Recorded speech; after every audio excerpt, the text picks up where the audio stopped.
Ladies and gentlemen, this would be, I believe, if I'm not mistaken, I just don't want to get the wrong math going on. The first conversation series was with Hee-Sun Lee. The second one was with Andre Bird, Cole Campbell, Chris Morgan, and O'Dane Wilby. The third one was pretty much all ladies. It was Angie Rose, it was Ajani Hambrick, and it was Leah James. And now we're back to the one guest. This is a guy I've known, I want to say, since 2011. I'm a major fan of his work. Like I always say, like I know a lot of great MCs, great lyricists, but I always say to myself that there's three, and I see Armin in the crowd, and we had that conversation maybe 2 nights ago. I said, listen, if there's 3 rappers that I have to be on a song with, and I need to be really on my stuff, it's Belief, it's Jay Givens, and it's this guy who's about to take the stage. So I'm really looking forward to this conversation. I think that you guys, if you listen keenly, you will gain a lot from it. I appreciate his time being here. It's been a really crazy 48 hours for him, I'm sure. So ladies and gentlemen, please make some noise for Selah The Corner.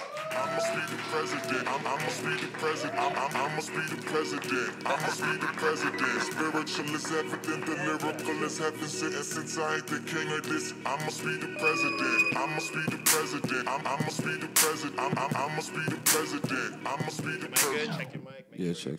Oh, very good, very good, very good. Migs, that was a nice intro, bro. We didn't even work that out beforehand. That was great. Super throwback. You're in the spirit, bro. Praise the Lord. Bro, thank you. Welcome. Give it up for Selah The Corner, man. Make some noise. Thank you, bro. Thank you. Ah, man, bro, and my roommate Tamel would attest to this. I've been up late nights working towards this day, enjoying the album, breaking it down, getting a feel for what I want to ask, thinking about all the questions I've been wanting to ask since we last saw each other. So it's a lot here, but I ain't gonna keep you too long, but we're gonna get to it. I think the most important question I can get into right off the bat is, 3 years is a long time. 3 years is like a lifetime in the rap world, where you got like Future dropping 2 albums in the same year. You got people like Drake who never go away. They're always dropping something. Like people stay out here. Even Lee spoke about the fact that it's important for certain rappers to always flood, you know, the net, the social media, the community with content. But you decided after a really highly acclaimed mixtape, Hoodie Season 2, to just, I'm gonna fall back and really work on this album, and I'm gonna take my time. What were the extremities of that? What were the obstacles you faced doing that? And what was the comfortability in doing that? First of all, shout out to you, man, for doing this. This is an excellent thing that you're doing.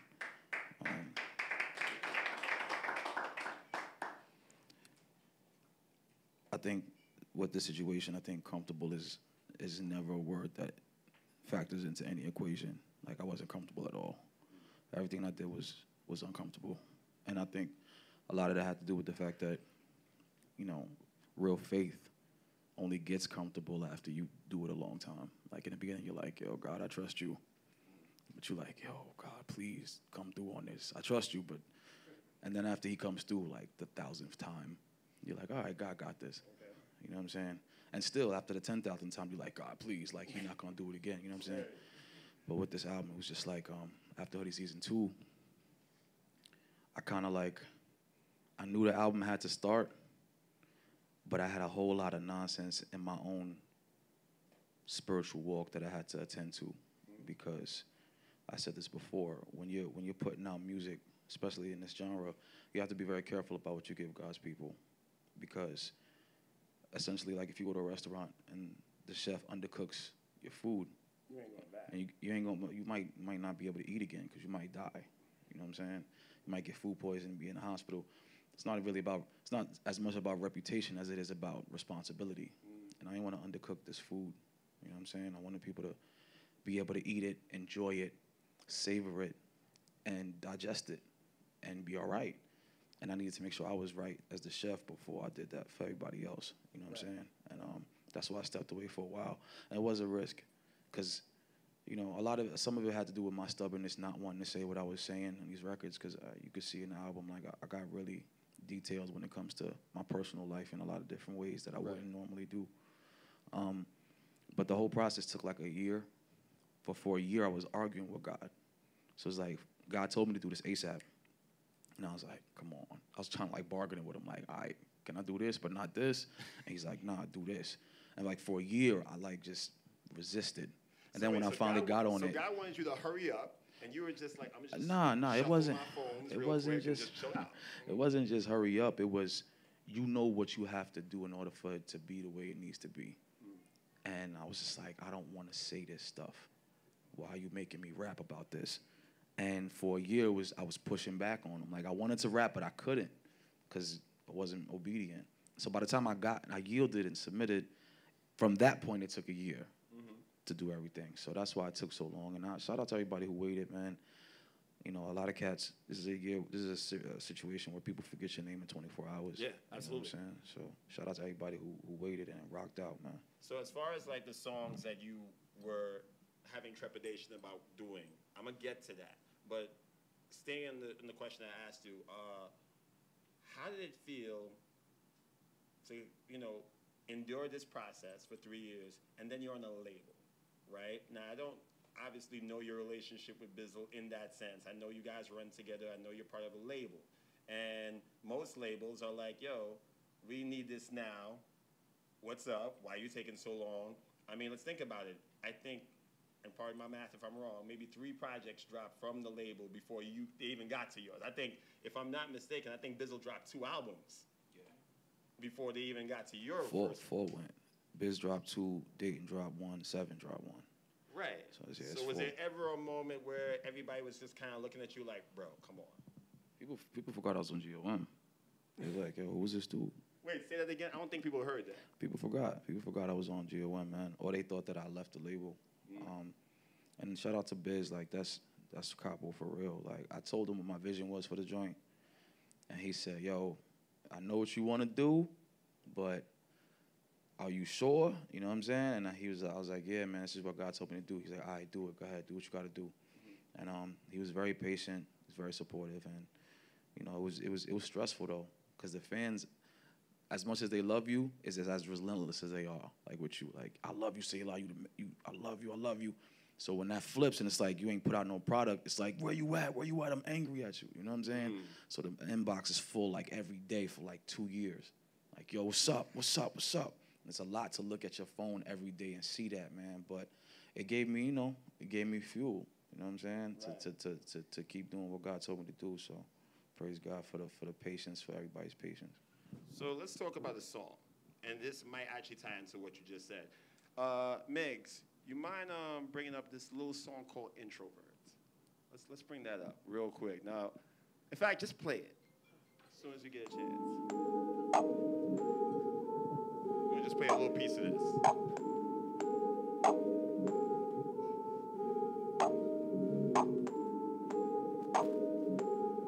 So me and Armin was listening to the album and we're just hearing this like, what is this exactly going on?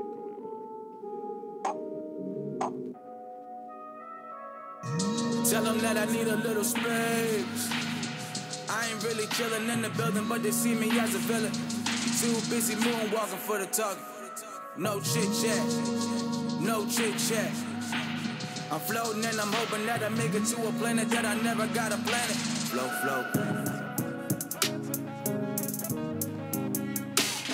Float. Cut it. Yeah. So, when you sent me the link for the album, because I had it like a couple of days early, I was speaking with Armin, and I was like, yo, what you doing? I'm about to get into this Selah record. It's like, I'll be there in an hour. So we're in the room, in my living room, listening to your album. And we're going through it, we vibing, we rocking, and then we get to this song, and is he here? Where's Armin now? Okay, cool. So he's doing parking and stuff. And we hear that, and like I wrote in my notes, it sounded like some American Horror Story type of soundtrack. Like, for those who've heard it, I don't know how many people have heard it. And then you say lines like, I'm in love with being lonely. I got issues. I just want to get away. I just want to go into my bubble, right? And I feel like this record, as unique as it was, it's so you.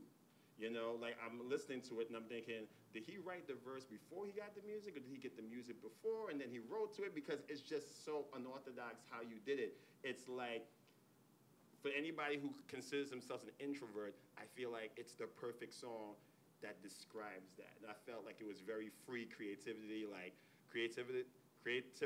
you know, and just like all these things that you're just bringing together. So I want to talk about how you came up with the song first, and I want you to kind of like break down this whole idea of like what's the difference between solitude, isolation, and being an introvert.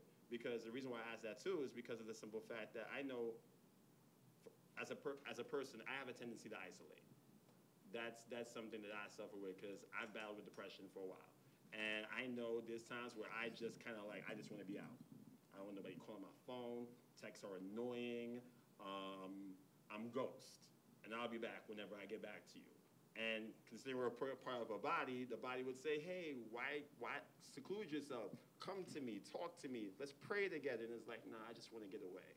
I just want to be in my bubble. What's that for you? I mean, introvert, I mean, you know what the definition is. You know, brother over here, Proof was talking about it earlier. I'm naturally a secluded guy since I was born, actually. And it's weird because I'm like a social introvert. You know what I'm saying? Like, I'm really good around people. Like, I like being around, like, laughing with friends and stuff. But crowds, I get anxiety. And which is weird because, like, you know, people think I'm just a rapper because I was meant to rap. A lot of the things that I do in hip-hop and as a rapper is God's therapy for me, because I'm in a profession that has to be around thousands of people at a time sometimes, because God is working on me in that aspect. Like, I'm going to give you a profession that is the opposite of what your nature is. You know what I'm saying? Right. I would not be in front of 5,000 people telling them what my mind is thinking, ever, in any situation. Right. I want to tell you that. It's private. I don't even want to be in the room. I'd rather be in my space, chilling. God is like, nah, you're going to preach the gospel the opposite of the way that you want. Right. So that's what, you know, CHH really is for me. People don't really understand. Like, a lot of these guys that's rapping, some of them are, like, freaking out on stage. Like, you don't even know. Really? Because, I mean, you know, you saw me, I pray in the back. Right. Pray before the show. After the show, some of us might break down. Like, and just be like, yo, I'm losing it. You know what I'm saying? But it looks so effortless because you're just like, oh, they love rapping. They just love being on stage. They love being in front of people. Some of us, it ain't like that. And a lot of it, you know, is from my carnal nature when I was in the streets. Mm-hmm. I got, like, that PTSD from the hood. So, like, I don't like being in situations where my back is to people. You know what I'm saying? So I sat here instead of there because I could see the door, like, straight up. And that's not y'all's fault, and that's not God's fault. That's because I was in sin. And that's what God is working on me now, that I'm in his will and I'm getting better at it. But introvert was just me embodying, like, just telling people, like, yo, this is what I go through every day. But at the same time, I'm a minister to you through it, because if you notice, introvert is one word, but I broke it up into two. So it's introvert. So I'm still, even though I'm telling you why I'm introverted, I'm still introducing you upward. Right. You know what I'm saying? So that's why I made that song, because I wanted to show people, like, God can use your weakness for his glory, and you don't got to be ashamed of yourself, like, who you are. Like, don't run away from who you are. Right. Give everything you are to God and let him mold it and fashion it for his glory. Like, don't run away from it. You know what I'm saying? And I just wanted to tell people what some of us go through. A lot of your favorite artists in CHH, I know personally, and I know they go through this. And they don't say nothing to nobody. They just do the show, they shake their hands, they do the autographs, they take the pictures, and they go in their car and they scream. Like, oh, like, and you'll never know, ever.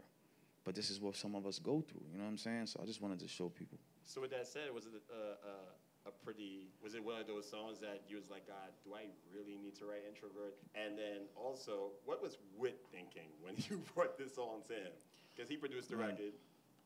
I mean, Whit was pretty open, like, you know, he never questions the content of what you put down. Mm-hmm. He'll tell you if it's good or not.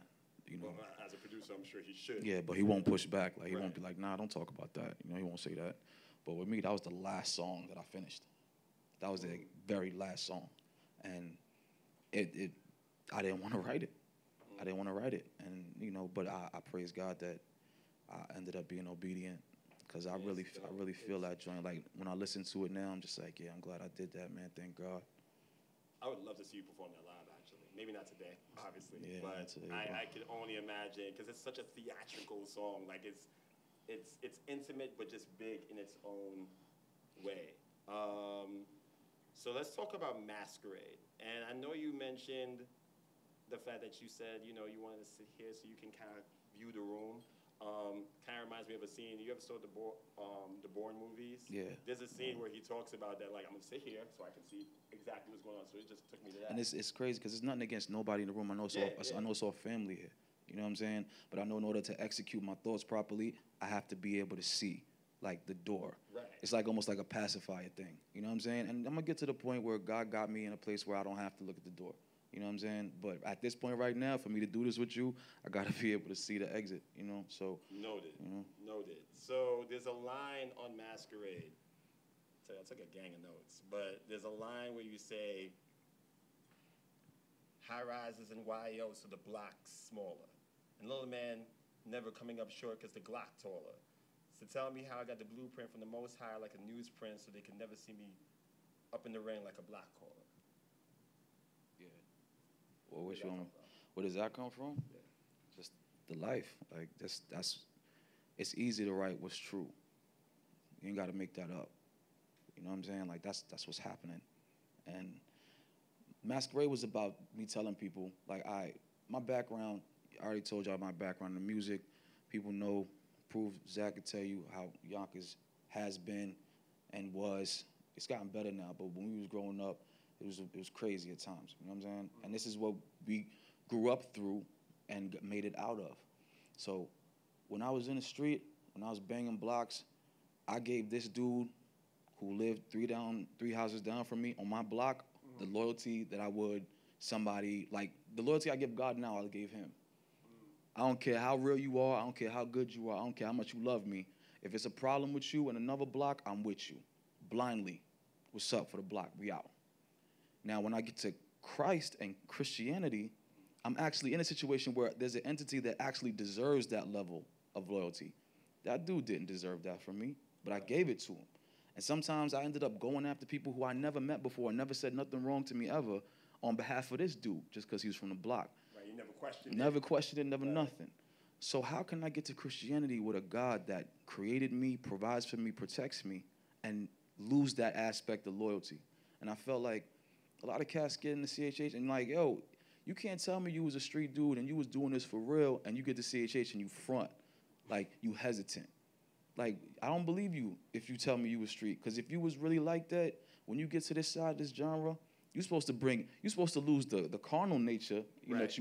but you're not supposed to lose that loyalty, that ferocity that you with your people with. You know what I'm saying? Like, it's the same thing. That's what Masquerade Ball is, man. I'm not flag tucking for nobody. Right. Like, I don't care who you are, what you saying, how you talking. I'm a Christian rapper. What's up? And it's not an aggressive thing. It's me being bold in God's grace and his goodness. Like, yo, I'm never, ever going to hesitate to say what I believe and who I believe in. You know what I'm saying? You were pretty much saying, this is paraphrasing, you said, gangster rapper, black pack rapper, you can get it. Yeah, anybody. Like, because I believe in the purpose God gave me. Like, you got to understand, the Bible is the highest selling book of all time. Right. Even if you don't believe in God, you cannot refute the numbers. That piece of literature is the dopest thing ever created on this planet in humanity's history. Even if you don't believe in my God. So that means the creator of that is writing my rhymes. How can I not be doper than everybody who's not with that same source? Right. You know what I'm saying? You can't be superior to me. If I'm in God's will lined up with him and listening to everything he's saying, the greatest ever is writing my bars. How can I not be doper than somebody who doesn't have the same source? You know what I'm saying? So why should I front? I'm not hesitating. I'm not boasting. Right. I'm just saying, greater is he that is within me than he that is within the world. I'm not bragging you. I'm telling you what the scriptures say. You know what I'm saying? And that's the difference. And I feel like cats don't always operate in that. Like, they just because CHH is in its infancy when it comes to like expansion and stuff. And yeah, I'm a Christian rapper. Nah, man, I'm a Christian rapper, man. Right. Like, beware, don't get caught slipping. You know what I'm saying? And I've told secular rappers that you want to come on this song with me, come catch these hands. Straight up. And a lot of people, you know, I totally believe you said that. Come catch these hands, man. And I really feel like that. I was over there marveling at these young rappers, man. Like, yo, these dudes is dope. I was looking at Rich like, yo, these dudes is crazy. I really feel like that. Like, it's not me gassing them. We from New York. Nobody give nobody credit here. You know what I'm saying? So I'm glad you said it. You know what I'm saying? It might be taken wrong by me if I post that on Instagram, but you might, you know. That's how New York is. Like, that's how we built, and we working on ourselves, but we ain't there yet. You know what I'm saying? Right. But it's undeniable how dope these young people are. And that's how undeniable we all gonna be if we really operate in God's direction. You know what I'm saying? Right. That's what Masquerade was. Like, I'm never fronting. Like, I'm never gonna hesitate to tell you what I believe and who I am, man. Because I'm dope. I'm dope. These guys are dope. You're dope. Like, you don't gotta front to. I'm dope because God is dope. So, you know all right. So with that said, I'm glad we're here. I'm glad we're part of this conversation now because I saw CHH today quote something that probably from one of your lyrics off the album that spoke to the fact that you have no problem proclaiming that you are a Christian rapper. Like, you have no problem with the label. I'd like to say that around. And this is not throwing shade at all. This is just fact from what I can remember. I think that once Lecrae dropped Church Clothes, the first one, and he spoke about the direction he was going with, everything kind of changed. Now, like you, I'm a Christian rapper as well. The problem I've always had with Christian rap, as far as its perception, is the fact that for me as an artist, I wanted to feel like I could rap about anything that I needed to talk about from a Christian perspective. When I came up, people were telling me, no, you can't rap about that. It needs to look, Christian rap needs to look like this. And it's like, well, my Christian rap or my Christian walk does not look always like this, but you're limiting me to this. So I think there's people who had frustration with the fact that I don't think I want that label, just off the strength of the fact that I just don't want to be within these confines, right? But now, since things have changed, since, as you said, we're in the infancy of trying to get more mainstream looks and stuff like that, there's people who's like, well, he says I'm not a Christian rapper, or I don't want to be labeled as a Christian rapper, I'm going to jump that dude too. That may not necessarily be authentically them. And I think people just feel like people are running away from the label for whatever reason. Like, you can't say that NWA was never gangster rap. There's no way you can't say that. They invented that thing between Ice-T, Compton's Most Wanted. That's gangster rap. Why do people? And as you said, we belong to the source, the ultimate source. So when you see that, because you're probably in circles and conversations and in situations that most of us are not usually in, where is the frustration coming from? Like, how do you see that? I know we've talked a little bit on the phone, but in front of friends and family here, how do you feel about it? I think people should be careful. Like, if you're talking about following somebody's footsteps when it comes to, like, not labeling yourself, you don't know what conversations that man had with God. You don't know what instructions he got from God. If you didn't get those instructions, you should chill. You know what I'm saying? That's how I see things. Off top, forget what I feel about the move in general. Mm-hmm. As far as taking the same steps he did, make sure you got the same orders he got. Like, period, first. When it comes to something else, I was on a mini tour with a very, very, very prominent Christian rapper that everyone in this room knows. I won't say his name, but we was on the way to the airport, and he told me about a dream that he had. And he said, I was in a dream, and I was looking at a church, and the church was Christian hip-hop. And it was full of people. And then all of a sudden, one by one, people started to leave the church. Leave. Then all of a sudden, the church was empty. Now, this is Christian hip-hop. It was empty. There was nobody there. He said, then somebody who wasn't a Christian went into the church. And then another person, and then another person, another person. And then all of a sudden, the church, which was Christian hip-hop, was filled with people who weren't Christians. And now, the entity that is Christian hip-hop is filled with non-Christians. And now, the dudes, all of a sudden, the dudes who were in there in the beginning came back, and there was no room for them. And he was like, God told me that I can never let that church get empty. Like, I'm the only one there, and I need to be there. Because when them cats who ain't saved come in, they need to have an example of what this is supposed to represent. You know what I'm saying? There's so many layers to that dream that you just broke down. Because in my head, no, now seriously. Look, now peep. Okay. Now peep. All right. Cats is leaving the genre left and right. But now, where you going? But Chance the Rapper is making albums. That's the first name now, that pops into my head. Now, believe me what I'm telling you, I'm not judging Chance's spiritual walk. Right. I'm saying these cats have been talking about God for years. They've been trying to tap into that Christian market for years. There are 6 billion people on earth, and at least half of us believe in the same God. It's financially intelligent to try to get them, to try to get their pockets. You know what I'm saying? So there's rappers all over the place that don't even believe in what they rapping, but they're going to say God at least once so that somebody who is Christian, who essentially is just craving for good art, can say, yo, he said God, so he must believe in God. All right, I'm a cop. And that's what's been happening a lot more and a lot more and a lot more. Right, you know, dudes dropping secular R&B people, dropping Christmas albums, talking about Jesus. You know what I'm saying? That's just a chess move, you know what I'm saying? And that's why... That's one of the reasons outside of just being loyal to Christ that I'm not moving. Like, I'm right here. Y'all not going to take this from us without a fight. Right. You feel me? This is CHH, Christian hip-hop. And, yeah, we're going to grow and we're going to evolve with the direction of the Lord, but we're not going to be overrun by nobody as long as one of us is still there. You know what I'm saying? So that's my thing is I'm going to represent. Like, even, and that's how GOM is. Mm-hmm. We going to represent no matter what's going on, because there needs to be an example of what it needs to be. You know what I'm saying? And, I actually wrote an article. I don't know if you ever had a chance to read it. I actually dubbed you guys as the new Unashamed movement. Because there was, so many, anytime, like, say, using, again, no shade, like, if Lecrae drops something, everybody's complaining, oh, my gosh, this is not real talk, this is not rebel, this is whatever. And my thing is like, yo, you got these 4 other guys over here. I know we all grew up on Lecrae, right?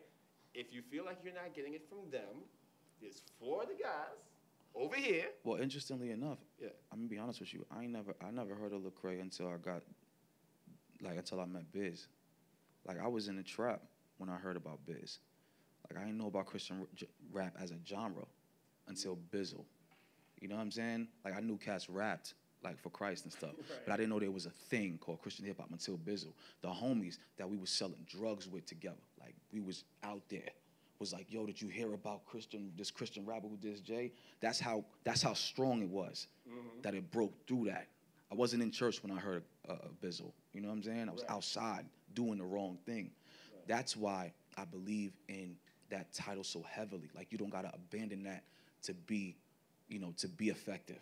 You know what I'm saying? You don't gotta abandon the title to get where you're trying to go, like, and get and reach your targets. Cause it found me, like, it just blew my mind, and that's why, like, I reacted the way I did to it, because I was saying you did like, first. You know what I'm saying? Like, I'm out, it wasn't like I was dabbling in and out of my faith at that point anyway. Yeah.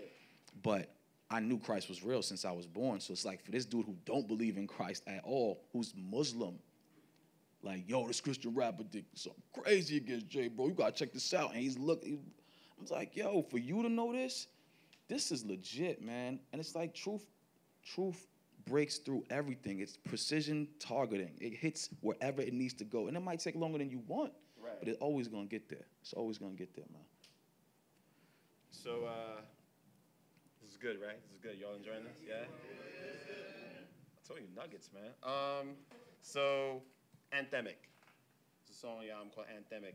And again, the descriptive line. So this one stuck out to me. I mean, bar for bar, a lot of things stuck out, but this one grabbed me. Like, there's a part where you say bottles, models, stadiums, wholesale, drugs in the motel, 5-star hotel, black and white teeny boppers pulling at my coattails. So I feel like, I know, right? I heard that. Yeah, crazy. It's like, and correct me if I'm wrong, I feel like it's just like you gave me a vision of, this is where I'm from, and this is where I am now, to the point where I came from such an impoverished beginning, and now I got these kids, probably from suburbia, being like... I think Anthemic is about, it's I know it's more than that. Yeah, it's me telling people what fame to these people looks like and what fame to me looks like. To them, what they want is the bottles of champagne. They want the women. They want the drugs. They want the people grabbing at that's what their objective is. On the flip, what's important in life, though, is the second half of that chorus. You know what I'm saying? Yeah. Talking about the fiends, talking about the poverty. This should be the target, but this is the target. You know what I'm saying? Currently, this is the target, but this is what it should be. And that's just me telling people like, yo, man, you know, everything that I write is anthemic, is to show you what their mindset is. Like, yo, welcome to the famous, captain of the planet, while they kissing on your anus. Right. You know what I'm saying? That's what they crave. These are the kind of people that be killing off real life. Eating in your dreams, have you starving in real life. I know a couple shorties really starving in real life. You know what I'm saying? And I wanted people to see, like, yo, and not say we famous or anything like that, but, you know, a couple of people know us. It's not what it's all cracked. It's not what it's cracked up to be. If you really think that being in this genre is about fame, you're in for a very, very rude awakening. Not because you won't get famous. You might get famous. But this is a genre and this is a walk that will eat you if you're not sincere about it. Because you're speaking God's word. God's word is flawless and perfect. Will it eat you in terms of temptation? Will it eat you in terms of... When you open the refrigerator door, what runs away? Nothing. The grape soda don't run away. The cheese don't run away. The milk. The only thing that runs away is the darkness. That's it. Because the light is the opposition of it. If you're not operating in what the light is and you're speaking the light, it will consume you. It has no other choice. It goes where the dark in this room is fleeing. So if the dark is here and you're speaking it, something has to give. Right. You know what I'm saying? And that's why I tell cats, if you're not serious about this, man, don't do the CHH thing. Don't destroy yourself. Don't destroy yourself. Speak in life. That'll be heartbreaking. You know what I'm saying? And that's why I was like, yo, I pray constantly that God cleanse me of any kind of ulterior motives other than getting his words to people. You know what I'm saying? Because I don't want to be a victim of the truth that I'm speaking. You know what I'm saying? You ever seen like Raiders of the Lost Ark? Remember the Ark of the Covenant when they opened it and everything, people got killed left and right because it was just too much. Imagine that as somebody rapping. You know what I'm saying? You open that thing up and you the one that get. It'll be heartbreaking, but it's real, man. Like, I don't play with this. I don't play with this, man. And that's part of the reason why I took the break, because I knew I wasn't ready to write. I'm not trying to be a victim. Like, I need to be in God's face and get ready before I feed his people. You know what I'm saying? Yeah, I think some more people could probably take heed of that, because I think it's like you said, it's the fame. It's like, I'm sure somebody might feel like, oh, I need to write this rap or get this thing out because I just seen Andrew Rose's studio session on Snapchat, and it's like, okay, why? You know, because you gotta keep up with the Joneses, but you've obviously very much resisted that. Yeah, I mean, it's beneficial to not operate in a place. I don't try to fly a rocket. You know what I'm saying? Because I don't have the training. Right. And I'll blow something up. I'll blow myself up and maybe hurt somebody else. Mm-hmm. If you have that logic for that, you can't have that logic for ministry. Like, you don't got respect for God as much as you have respect for this rocket. You gotta weigh stuff out, man, and that's why I'm so thankful that this happened, because I'm really okay. Like, as Selah, outside of the album, I wasn't okay as Selah in God's face with the mixtape. After the mix, I needed to stop and really readjust my mindset. Like, God, make me ready to make the album, and he did that, you know. Gotcha. Yo, Migs, hit me with Regular Day. So I want to talk about Regular Day. Regular Day is the song that you got with Dauphin, with Bums INF. Don't be shy with it, Bum Guy. What? Who produced this? It's Wit. I think the thing I like about the fact of your album is that there's a Selah sound. That's very prominent. Yeah, we do amazing on a regular. I guess you gotta roll with it. Push your data on the cellular. Homie, I think you should roll with it. New York, where I come from. Why yo with my head laid? Bring me the word, I'm like Damu. I gotta do what the words say. Making sure that my head low, faith high, walk right. Black man life, reverse full count. Got your 2 balls and 3 strikes. Bump that, student of the game. Believe I learned my lesson. Never starstruck, I feel right at home whenever I'm addressing. All my fam know what it is, and all my enemies is guessing. Never nothing on my chest, I never front. I know I'm blessed. Yeah. Now it's just the opening minute or something like that. So, great song. Dayton blacked out on this. How'd you feel when you got Dayton's verse back? How was that recording process? Because I'm thinking there's 2 situations on your album where I felt like, yeah, I need to get in the booth with this guy. Let me see what I need to do. I felt Dayton did that. I think Eshawn did that too. Like, that verse? Yo, anybody in here, I know there's some artists in here, if you ever want to know how much a rapper likes you or cares about you, you listen to his feature verse. And why do you say that? If he gives you a whack feature verse, that's how he feels about you. Straight up. Straight up. We're artists. We communicate emotionally through music. So if you ask somebody to write with you or write on your song and he gives you something that you could tell he wasn't really passionate about, that's how he feel about you. He don't got to say it. You know what I'm saying? You can have that conversation with him after the fact and get to the root of it and hopefully change the feeling, but just know that's how he feel about you. So when I heard Eshawn verse and I heard Dayton and Bump's verse, like, when I seen Eshawn, I hugged him like, yo, I love you too, bro. Yeah. You know what I'm saying? Because I know they that. They don't just like you. Yeah, because I know that's how he feel about you. If you've You heard know these verses, like, they love you. Yeah, they love me, man. I was like, yo, they man. They love you, bro. He was confused. He was like, what? Nah, man, I love you too, dude, that man. might have been, and you know, Eshawn, we all know Eshawn's a bass, but that might be the best guest verse I've ever heard him do. Maybe. It might be top 3, top 2. Out. It's like. Blacked out, man. Blacked out. Blacked Jared, out. too. Jared, man, I love Jared. I mean, just on regular day, like, Dayton and Bumps didn't surprise me at all. Mm-hmm. Like, you gotta understand, these are guys that I hold in super high regard, artists, you know, artistically, and we spar all the time. Right. Like, we family. We don't try to, you know, we don't try to hurt each other with our words, but we go back and forth. Like, there's miles and miles of texts and chat rooms that we battling in the chat room, like bar for bar, like daily. Like, what's up? Who's starting it off? I know a lot you know of what rappers want to be in that GOM chat, right? It's fun, but you sharpen your skills, you know what I'm saying? So when we in the dojo, that's what we call, like, the feature verses in the dojo. Yeah. It's on, like, and everybody does their thing. It's beautiful, man. But the reason why I brought this song up, outside of the song, outside of being great, as far as the lyrical skill being apparent, the thing that I get from the song, particularly with Bumps, is your closeness. Like, you and I have talked about Bumps on the phone and how much you guys have this really interesting connection. And the thing about what was said on that song is just the whole fact of not getting ahead of what the prize is. Not, you know, you guys can bar out, but you realize it's not about the bars or not about necessarily a whole gang of braggadocio without leading people to the source. So talk to me about Bumps. Talk to me about your relationship with him and the crew, really. If I was white, I would be Bumps.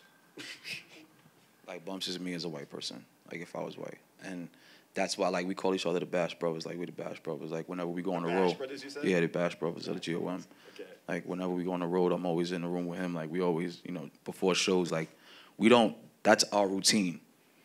Like, I tell, like, I don't want to be in the room with you, Dayton. I love you, but I don't want to be in the room with you before a show. I want to be with Bumps.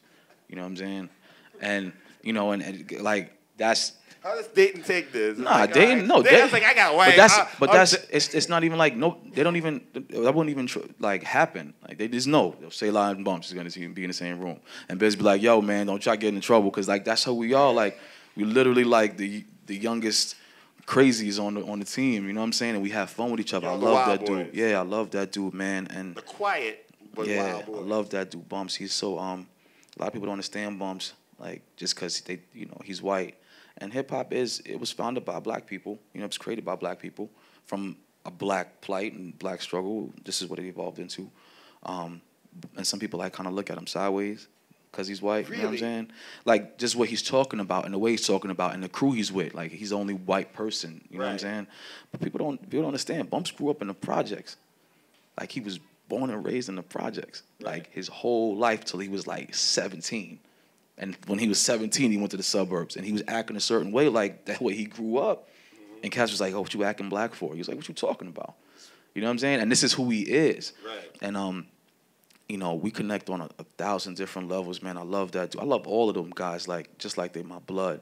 But Bumps is like, you know, Bumps is my man's. Like I love Bumps, man. I check on him all the time. And he's like me. He's introverted too. Sometimes he be like disappearing for 5 days, and then I gotta hit him up like, "Hey, you doing it again? Stop it." And I do the same thing. Hit me up, "Hey, bro, where you at?" We do that. You know what I'm saying? So. Yeah, ever so often you need somebody to kind of tap you on the shoulder and be like, "Yo, come on back." Yeah. You know. Yeah. That's crazy. But with that said, like being part of God Over Money, there was a big celebration. I know the announcement was made in Houston, if I'm not mistaken. You had just dropped hoodie season 1 or 2? One, right? Yeah. And what is that like? Because you know, there's kids, there's adults, there's people, rappers especially, who are like, "Yo, I want to be part of God Over Money. How can I be part of God Over Money? Yo, I want to be Jared Sanders. How do I get part of that team?" What is the reality of that team? I didn't get signed because I could rap. I got signed because I was humble enough to apologize for what I said to Biz. Like, everybody could rap. Like, people, talent is everywhere. You know what I'm saying? There's 1,000 bars of talent in this room right now. You know what I'm saying? But not everybody is ready to be like, "Yo, I'm sorry for what I did. You know, I apologize for what I did." And Biz told me that was the difference maker. Like, "Yo, you got talent, but I wasn't trying to deal with that headache, like, for 5 years, 6 years with you as an artist. Like, if you're too egotistical to acknowledge when you fell short with me in this situation, when I try to like redirect you as a CEO, you're gonna give me a problem."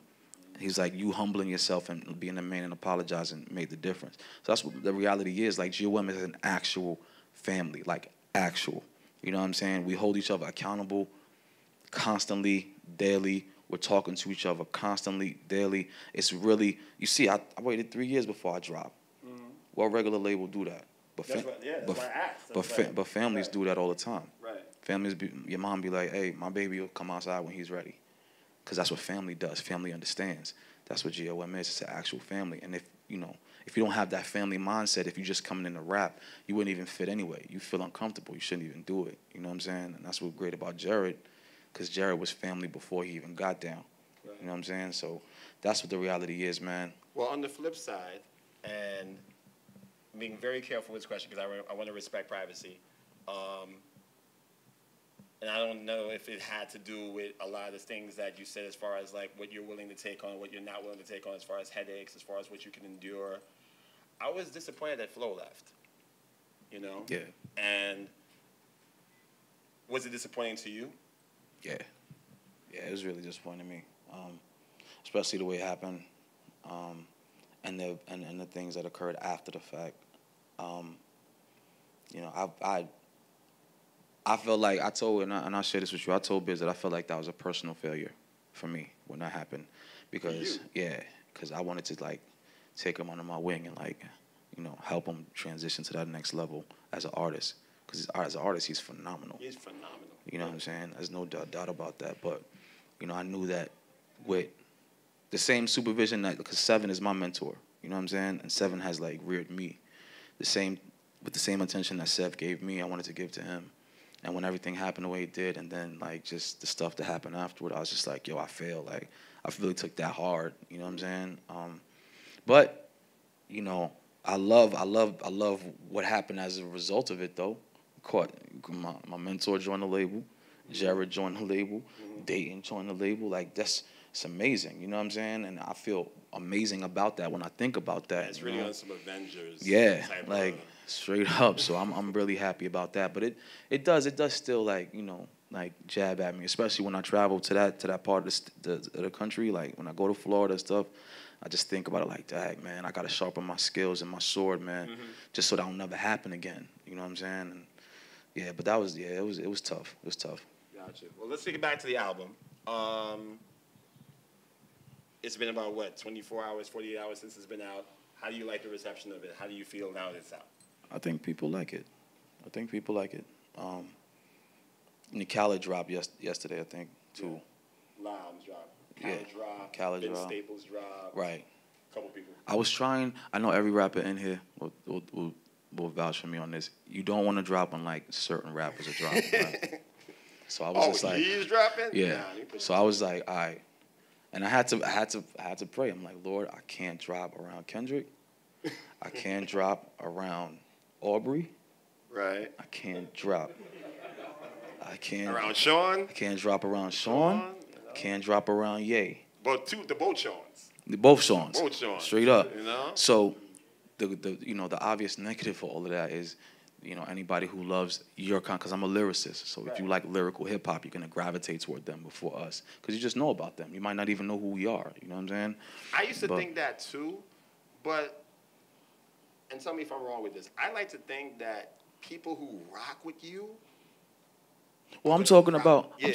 I'm not talking about the faithful. You know what I'm saying? The people who know who you are. You know what I'm saying? Yeah. But you think like farther than that. You want people who never heard of you. You put up the sponsor posts, the promos, you know what I'm saying? You want to reach them people that never heard of you before. Absolutely. But if their focus is only on Kendrick, you know what I'm saying? Like, yo, I got my hip hop for today. I don't need no other hip hop. And it's the reality of it, because I'm not gonna be egotistical enough to think that everybody on the planet knows Selah. Right. So, Khaled announced that he was dropping.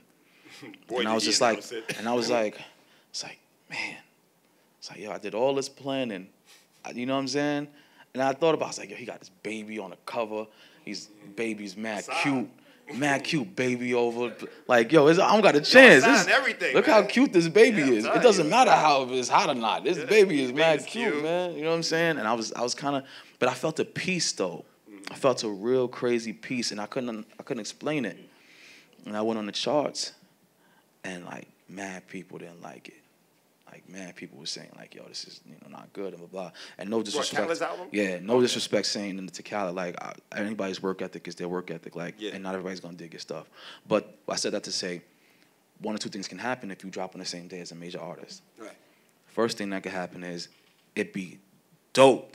Their stuff be dope, and your stuff gets swallowed up in the fray. The second thing is it don't be dope, and your stuff stands out because it's not dope. And people was saying a lot on social media, Memoirs of a Perfect World better than Khaled's album. And that was, like, amazing. Like, yo, because that's what I want people to understand, man. CHH artists are phenomenal artists because of the path that we've chosen. Mm-hmm. We don't use profanity. Like, we don't use explicit content and lyrics. They can't do that. So if you have a situation where someone can do something that you can't do, but still accomplish what you've accomplished, right. Who's superior? I heard you talk about that. You know what I'm saying? Yeah, like, come on, man. You got to start giving us a little bit of respect. If you love hip hop for real, you can't listen to New Vision and not be like, yo, that was good. If you don't say that's dope, you just hating. Right. If you don't listen to Free the Sinner or the Trey, you just hating. You know what I'm saying? And it's cool. You can hate, but admit that you hate and don't say it's because they not dope. Right. You know what I'm saying? Facts. And that's what I'm trying to get to the people. Like, yo, forget if you believe in God or not for a second, even though that's a more important thing. Forget that. If the rules of hip-hop are you rap like this, you sound like this, and it needs to come off like this to be dope, if that's what the rules are, forgetting religious beliefs, all the homies fit into that category. So you can't say they're not dope because they followed all the rules. You know what I'm saying? So that's my thing. So speaking of dope lyrics and whatnot, so I'm going to tell you maybe, again, I've only listened to the album maybe 3 or 4 times, so I'm sure I didn't catch everything. But this one particularly stood out. As soon as I get my phone back on. Here we go. So you got a song called SCL2 with Dre and Kayla Stars, which was a nice surprise, by the way. I didn't expect that. I didn't see that coming. But there's a line, bro, that you said. You said, but now I'd be the illest and the greatest because I got my steps ordered like Black Mamba wearing flu games. Yeah. I'll say that slow because I really want y'all to catch this. You know what I'm saying? Like, I need y'all to catch this because I caught it. I don't know if y'all caught it. I'll say it again. You said, but now I'd be the illest and the greatest because I got my steps ordered like the Black Mamba wearing flu games. I mean, if you're not a sneakerhead, you're probably not going to catch that line. Yeah. Does anybody know what the flu games are? Okay, for the uninitiated, explain that to them. Michael Jordan was in the playoffs against, I think, the Utah Jazz, was he? Yeah, the Jazz. And he had like flu-like symptoms, and he dropped like a ridiculous amount of points. But the sneakers he wore that game, are called the flu games. Yeah. And the way I approach lyricism and punchlines, like, you know, the Bible is so great outside of just the truth because it's like manifold wisdom. Like there's so many layers. Every verse, every scripture has so many layers. You could read the Bible 24 hours a day, your whole life, and still not get everything. Right. Because there's so much stuff in everywhere.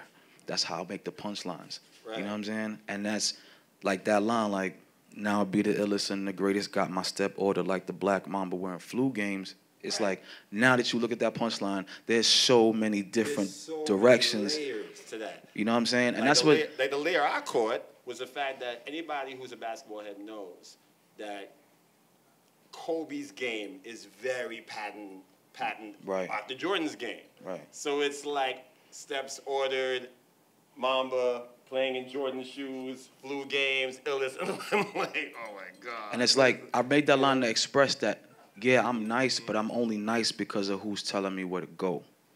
You know what I'm saying? And the line before that, you make everything connect in certain ways because it makes your punchlines last like forever. Right. You know what I'm saying? Absolutely. One line. So somebody could be listening to a line and listen to that for a week straight. And that's just a line on a 32-bar song. You know what I'm saying?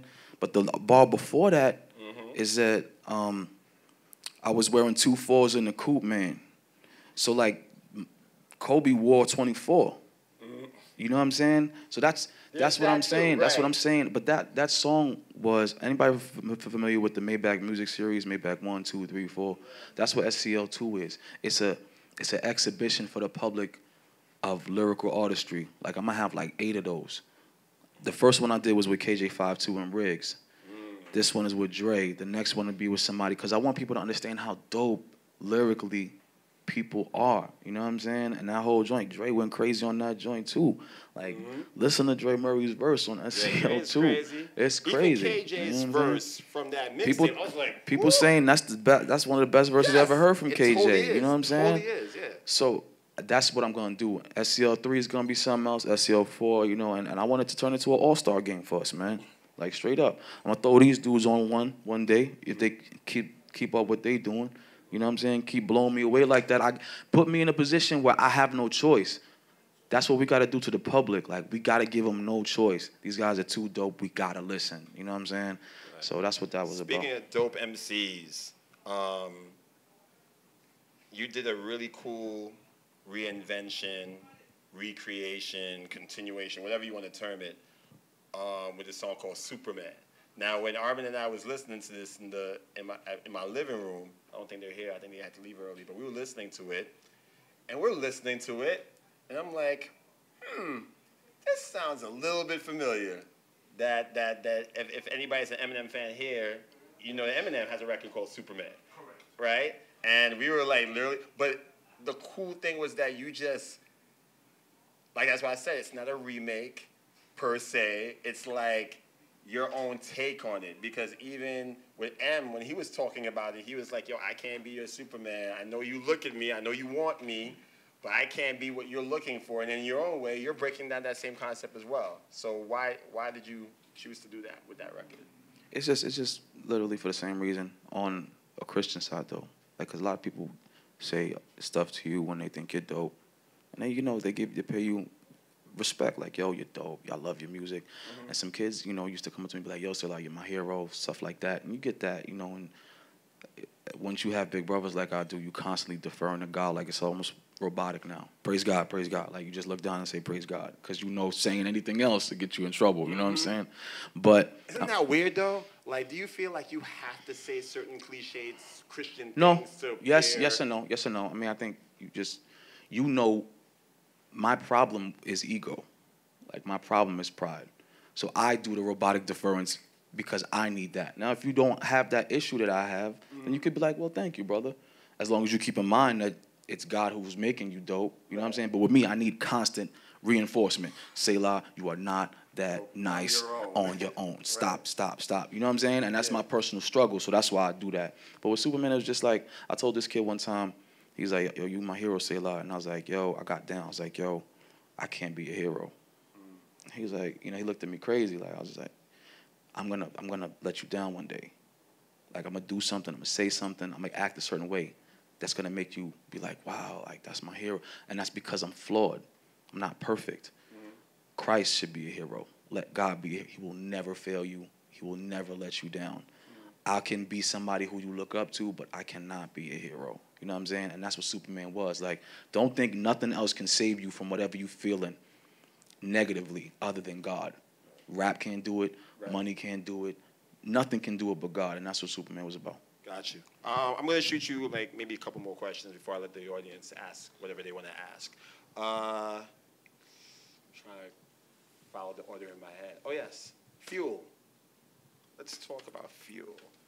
So this is what I did. And I told the guys who knew I was going to interview and hear the album, when you release records, I purposely listened to like maybe a couple of seconds of it. Because I really, in your case, knowing the type of artist you are, I really just wanted to hear it straight. Like, I feel like since your songs are not all over the radio yet, I am afforded the luxury of just put it on, listen to it, get a vibe. So, but I did catch a couple of seconds of Fuel. I was like, yeah, this is crazy. I'm gonna wait. Then I heard the album, heard Fuel in its entirety. Then I watched the video, finally. And that whole thing about, has anybody seen the video for Fuel? Yeah. Nobody's names came up in the video, right? None of y'all. No? All right, for those who might be like, what is he talking about? There's a lot of commentary, like social comments, social media comments on, you know, Selah's garbage, what is this? So this track is garbage, I have faith in you, what is this? And your whole thing was like, yeah, give me the negativity, I need this. Give me whatever adversity you got, I needed that. You know, that's, you know there was even a part, which I love, the line that really struck out to me, which I thought was funny, where you said, like, I need to see at least a comment before I agree to rap. Like, you know what's heartbreaking, what's dope and heartbreaking about Fuel is that, look, everybody's entitled to their opinion, everyone, whether it's good or bad. Execution is what the difference is. Like, I can say, Quest, I'm not really feeling this, without saying, Quest, I hate your guts, jump off a bridge. Right. You know what I'm saying? Mm-hmm. And I think people forget that. But the heartbreaking thing about Fuel was, I made Fuel exactly 2 years ago. Doesn't sound like it. Now check this out. I made it 2 years ago, right? Mm-hmm. When I was rapping about what was happening back then. When Biz was making a video and he put those comments up, those comments was from Cliché, the Cliché video. Mm-hmm. Which I figured. People thought that Fuel was a retaliation to Cliché. Like, people was like, oh, I was angry at what people said about Cliché, so he made Fuel. No, I made that 2 years ago. But the mindset of CHH is so predictable in that manner that it's applicable even though I wrote it back then. I could have wrote Fuel 10 years ago and dropped it, and I still would have had people be like, oh, that makes sense, because that condemnative mindset within the genre is so real, and it hasn't moved anywhere. Mm-hmm. So people's like, I was like, yo, I didn't make that. I'm not responding to fans in a song. I'm not gonna make a song to retaliate. Like, yeah, serious? Like, nah. It's just that this has been going on consistently for so long that doesn't matter. It still works. You know what I'm saying? From like when Dauphin dropped the cover art, I Had Enough. But what's funny is that Dauphin didn't write Had Enough for those people either. But it was just applicable because it never changed. Like, people hate the way they do, and it just always bugged me out. I don't know. Have you ever seen the Batman where Morgan Freeman is talking to Batman's accountant, and the accountant's trying to like blackmail him, like, yo, I want $10 million every year for the rest of my life. I'm gonna tell everybody. He's like, yo, so this guy beats up people, crime fighters, and you're gonna blackmail him? Is that smart? And it's like, I'm looking at the comments and I'm like, yo, people like, yo, we want that street Selah back. We want that, you know, the shooter back, blah, blah, blah, blah. And I'm like, yo, what you want? You recognize that and you want that back from me. So that means you believe me that life was real. And your response is to insult me? How intelligent is that? Now, that's not, I'm saying that the fan has anything to fear from Selah. Right. But I'm talking about the lack of appreciation of the fact that your privacy, you eliminate your privacy when you do stuff like that. Right. Like, you're going to tell these artists that they're garbage or that what they put out is garbage and they're this and that. And this is social media in general. Yeah, your name is in the profile, your picture's in the profile. Like, and it's not, and it's, per se, and that's what that's what the video taught people. Right. You need to be mindful of what you're saying and how you're saying it, because you might end up on a Summer Jam screen. Like, it might be you this time. people use social media like it's an avalanche of snowfalls and there's snowflakes everywhere. I can get up, throw the little rock, and go back under the snow. But one day, that artist might pick you out of the snow and be like, this is what so-and-so said. And nobody should care because you said it. It's not like we doctored it up or nothing. Like, we took what you said and put up there. So the funny thing is that one of the guys who said, I didn't feel the anointing on this one, y'all remember that? Yeah. He hit me back on a documentary. He was like, oh, I can feel the anointing on this one. I love stuff like that, man. That's what makes it all worthwhile, because he got it. Like, he got it. And me and Biz and Dayton, we was all laughing about it, like, yo, that is so fire. Biz is like, yo, that's crazy. And it's encouraging, man, because, you know what I'm saying? Man. That's what we do it for, man. Yeah, I've seen crazy. I don't know if you saw this, but I remember when Lecrae put up, I think, cover art for a song called, I think it was Liberation. He had fists in the air. And I saw, man, Rapzilla comments is the devil, man. Like, I'm serious. Like, I saw how crazy they were talking to him. I saw all kinds of stuff like, hey, the white audience made you. I saw people talking crazy. So it's like you said, you know, you would think from the background that you have, people wouldn't go there. But again, social media makes you very fake. You want to know something crazy? Like 7, right? Okay. 7, Hog Mob Ministries, GOM. 7's for real, for real. Like, that street stuff, it's not a persona. Like, that's what his life is. And people say all this crazy stuff about Sev. You have your name and picture on your profile and your address, and you're posting where you're eating lunch and where your family's eating lunch. As a father, as a husband, right, provider, protector, why would you roll the dice like that? We're humans too. And that does not mean anything for the fans. It doesn't mean like Selah's coming to get you.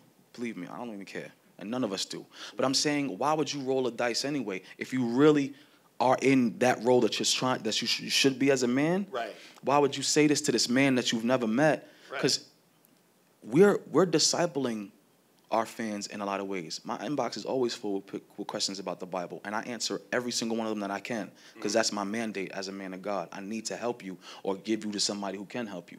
Right. Not all of our fans are seasoned Christians. Some of them are baby Christians. Yeah. A lot of them is from the hood. Mm-hmm. I've gotten messages like, yo, Selah, I know where dude live at. Tell me what to do. And I'm saying to him immediately, we don't operate like that, bro. This is love. He's entitled to his opinion. This is not what we do. This is not how we are.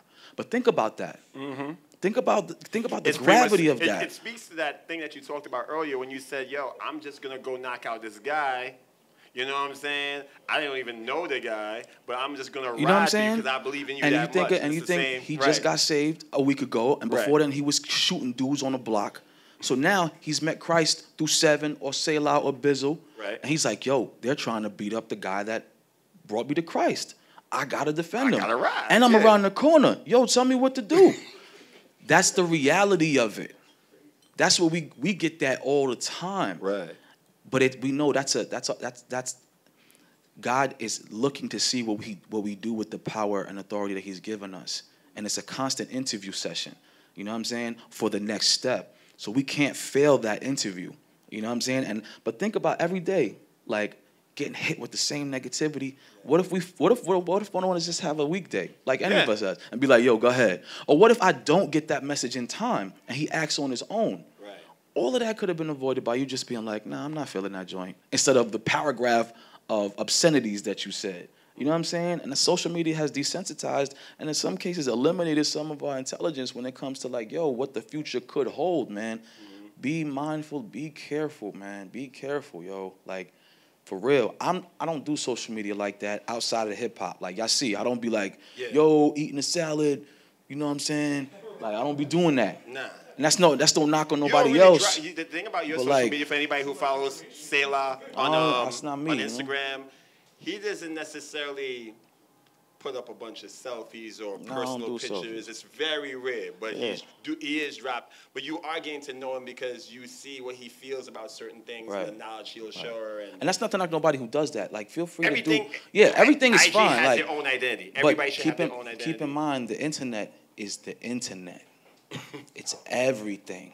You know what I'm saying? So like, if you're not prepared for that level of altercation and any sense or intrusion, just use discernment, you know. And I think that's what Fuel was teaching the public. Right. You know? Love the song though. Yeah, man. Love it. Love the record. Maybe two more questions. So obviously the songwriting is because you know we talk about bars a lot, but just because you're great as a lyricist doesn't mean that you're a great songwriter. I feel like you've grown with every project as being a great songwriter. I think that's really important. And the production, I feel like KP they really you really took the album making seriously. Yeah, Tone Jones. You know, I mean, I saw the documentary that you did, and I think you were very honed in the fact that this needs to be what this is and not what We Own the Night was or the Hoodie Season series was. One song you wanted me to listen to particularly was Uriah, States of America. You texted me, you was like, listen to this record. And I did. That's probably that's the most complex song I've ever written in my life. Yeah, because I'm still trying to get stuff off it. God spazzed on that joint. Because I'm not that smart. Like, the way that joint is structured, the name is bars. Like, Uriah, States of America. I mean, if y'all don't know the story of Uriah, everybody here knows the story of Uriah pretty much, right? You think about that, and when God gave me the concept, I was, like, really hesitant because it's too big of a task, like, to write this. And then I finally yielded. The same way that Uriah and David interacted is the same way the colonials and the natives interacted. And Bathsheba for Uriah and David is America for the natives and the colonials. So it's like, I'm looking at the parallels and I'm like, yo, it's the same thing. And Bathsheba is the world we live in, is the country we live in right now. And it's very rare that rappers cry out on behalf of somebody else other than someone they can relate with. Like a black rapper would be like, yo, look what they doing to black people. Right. It's very rare that a black rapper will cry out on behalf of the natives. Like, these people were destroyed horribly. This is where they was before everybody. And we're enjoying the fruits of their destruction every day. And I don't know how many of us think about that. Yo, it's funny you say that because I was having a conversation with somebody and I was talking to them about the whole idea of the Holocaust. Yeah, man. You know what I mean? Like, and how I was talking to a coworker and she was telling me that how she still has stomach pains based on anxiety that came from it's generational. Yeah. I mean, I think we have to become more conscious of people's pain outside of our own experience. It's easy for us to connect with the Philando Castile situation and stuff like that, because that's us. That's us black people, or some other injustice in this country. But who thinks about the natives? Like, who really thinks about what they've had to endure? You know what I'm saying? And I'm driving here. I'm going through these streets, and it's like it's a result of their removal. You know what I'm saying? So I'm like, yo, it was good. It was healthy for me to do that. What brought you to that place? What got you thinking about that? No, I'm telling you, God, 100%. Because I wasn't thinking about anything else like that. You know what I'm saying? And he told me when to do this, and I actually did a visual for that. And I can't wait for y'all to see the visual. What's the video for that? Yo, that video is crazy. Eshawn Burgundy shot it. It's crazy, I'm man. sold. Eshawn, I can't wait for y'all to see that video, bro. As he was shooting it, I was like, because God showed me what to tell him to do. And I'm like, yo, this is what I saw. Like, this is what God showed me. And he executed it perfectly, like and every aspect. Great on that, the vocalist. Yeah, Norman definitely killed that joint. And I'm so grateful for that song. Like, I want y'all to listen to that song and really think about the entirety of what it is. Because we're operating on stolen property. Like, we live on that. You know what I'm saying? And you think about how it feels imagine somebody stealing your kicks and then wearing them to your house. You know what I'm saying? And eating dinner at your table. You know what I'm saying? Yeah. Eating with your fork. You know what I'm saying? Like, it's crazy. Right. And I want people to really consume that record and really think about it, man. Like, let's get conscious of other people's pain, man, other than our own. Speaking of shoes, I dare anybody would try to rob something from you, but so you're a foam guy, obviously. Since I've known you, I am a foam guy. I've seen at least 6, 7, I am 8. A foam guy. Y'all gotta keep me in prayer. Why foam posits? You know what? Jordan's just creased too quickly for me. because I got a wide This foot. is real sneaker tech talk right now. Like Jordan's Like, crease. I got a wide foot, and foams like short of getting shot in my foam. It's not doing nothing's doing nothing to it. Nah, you know what I'm saying? Sturdy. It's sturdy. I mean, but believe me when I tell you, I've definitely been delivered from the spirit of foams because. Or just the spirit of sneaker excess. Yo, because I'm looking in my room and I'm seeing 40 pairs of foams, and I'm thinking about like what that could equal as a grown man. Because that's when I'm young, I'm like, hey, I'm getting a nude. But now that I'm older, I'm like, yo, that's a car in the room. Like that's a car. You know what I'm saying? Facts. But I like, especially with some limited edition joint. What's the best foams you've seen? The best ones I've seen. Or the own, or what's your favorite? I can't. It's hard to say this. This is difficult. That's different. My favorite pair right now is the Crimsons. Like I always loved the Crimsons, and I love the Asteroids is beautiful to me. Like I love the Asteroids, but I mean Foams is great. Foams is great all over. But I had to be delivered from the spirit of buying them because I was just buying them 3 at a time, like just $250 each. I know. Trust me. It's outrageous. You know what I'm saying? Bro. I was looking at some Silver Surfers. Outrageous. It's outrageous. I was looking at the metallic reds, but I seen a red sneaker that I actually do want to get, but it's not coming until I was irresponsible. Sneaker talk, man. It's just bad. It's irresponsible. Just buy flip flops, keep them clean. Yeah. Get a pair of good church shoes, good work shoes. Leave the sneakers alone. Just leave them. You're gonna regret it when you're older, man. Straight up. At some point. Straight up. Last question, I believe, before I let you guys speak to Selah yourselves. So the album's out. I'm still going through it. Like I said, I've listened to it 4 times. I think at the very least, it's a masterpiece. I think with all the work you've put in and how it comes together, I love the fact that you did 2 versions of a certain song, Window Seat. Love that. And I was like, wait, I know this song. Yeah. Oh, he did this before. He just flipped it. But overall, the record is just, it's what we expected. It's what we wanted to have, and even more so. Where do you think Memoirs of a Perfect World belongs in hip-hop? Where do you think where it belongs, and what do you think its purpose is? Its purpose is to just say thank you for waiting. Its purpose is to say thank God for the gift that He gave me. It's a big thank you note, and it's a big lesson, because every song is me telling people how wrong I was about my mindset at the time and my delusion. So it's a big don't make the same mistake I made, and it's also a big thank you letter. So I don't know where it ranks. Time will tell. A lot of people dig it. A lot of people say it's easy listening. And it really feels like someone, you know what I'm saying? Yeah. So, we'll see where it ends up.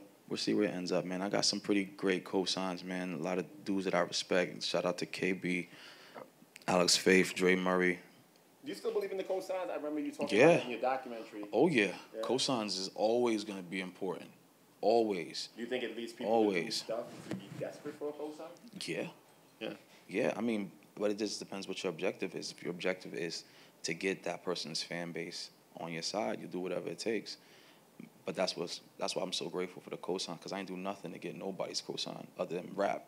Right. You know what I'm saying? So I appreciate them doing what many Christian rappers don't do, because a lot of Christian rappers are very to themselves. They don't want to share their fan base with nobody else.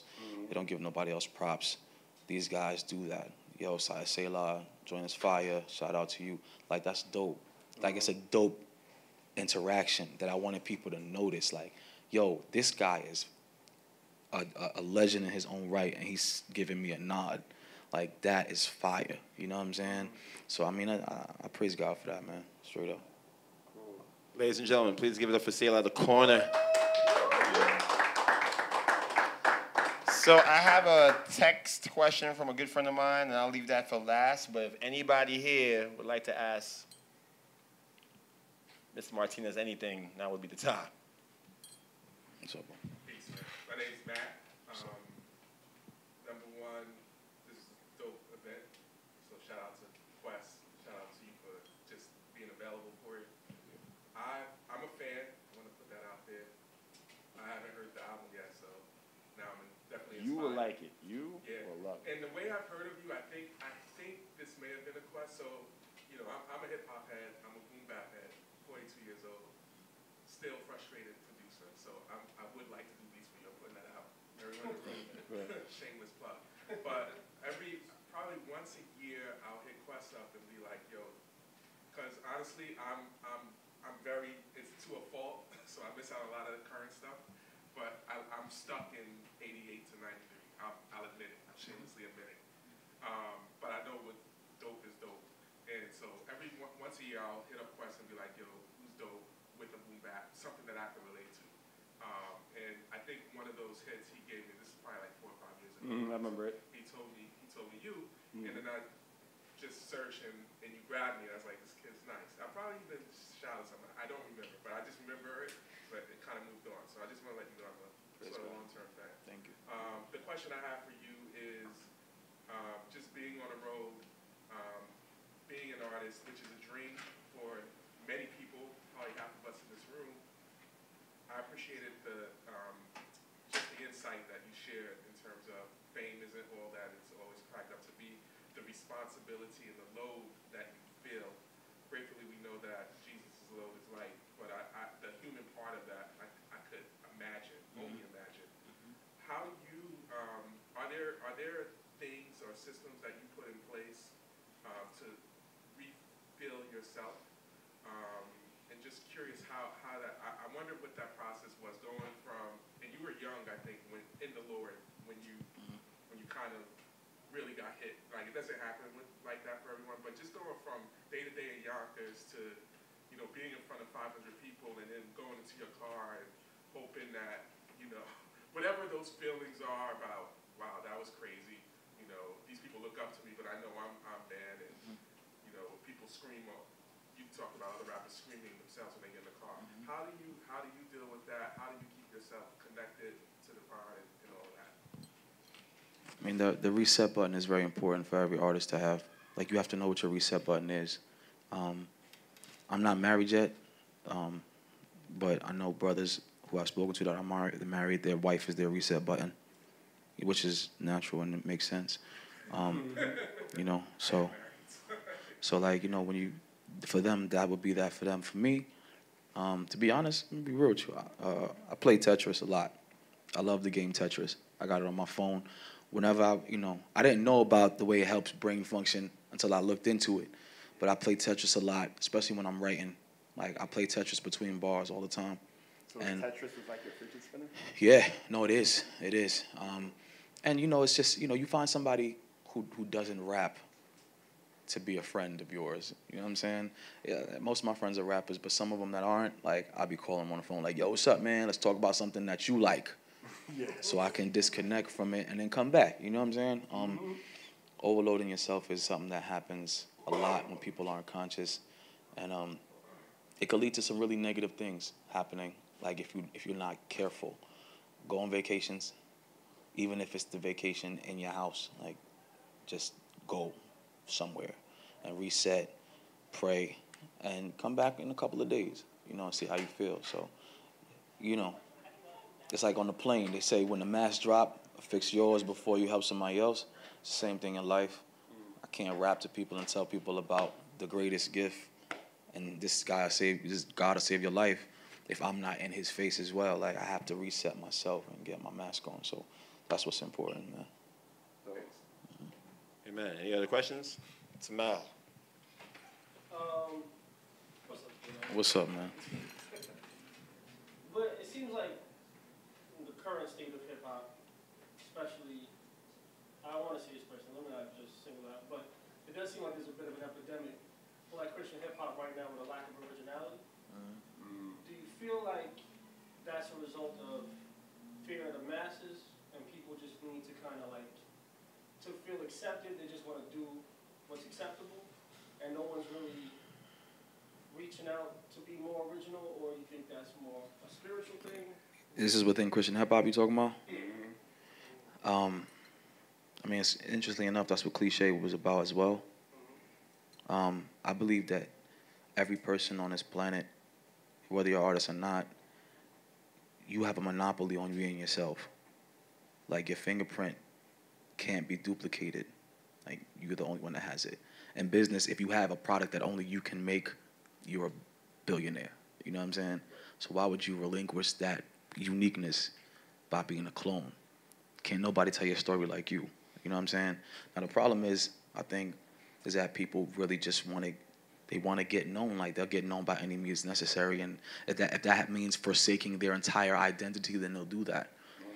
I struggled with this nowadays. I believe God wants me to go full time, but I'm hesitant for that reason, because I have a 9-to-5, I have a good salary. You know what I'm saying? I'll never front when I tell kids, like, I don't do this full time. Like, I still work. You know what I'm saying? I go to work.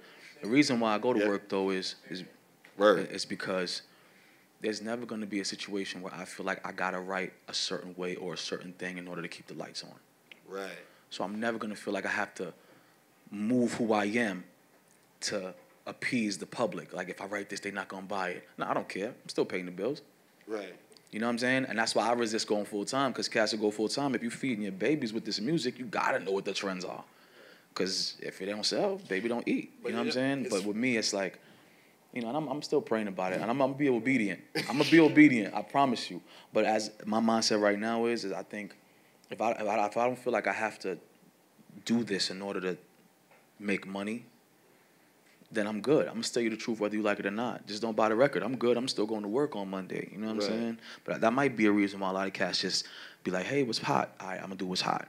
It's just, you know, that might not be the answer, but it is a answer.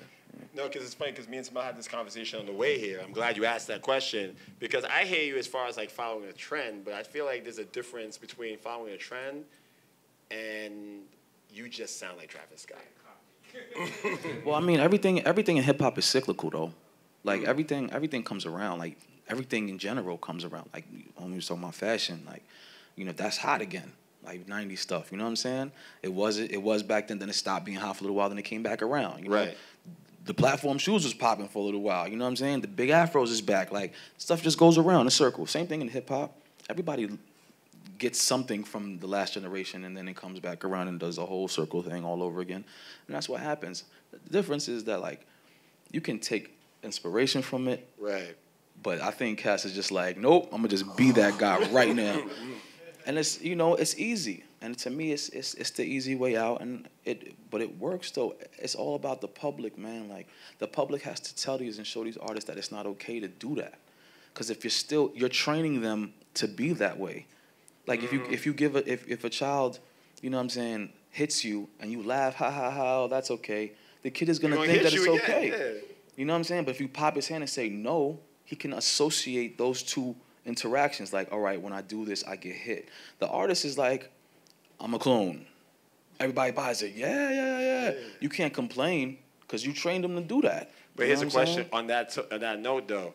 Is it possible, and I know this might be remotely possible, remotely being the key word, is it possible that maybe the kids that's grown up in youth groups that aren't allowed to listen to certain type of music, that aren't allowed to listen to Playboy Cardi or whoever's hot right now, and they hear it, and it's like, oh, this is original. I've never heard this before. It's possible. It's possible. Yeah. I mean, that was my life. Like, I ain't listened to hip-hop till I was 15.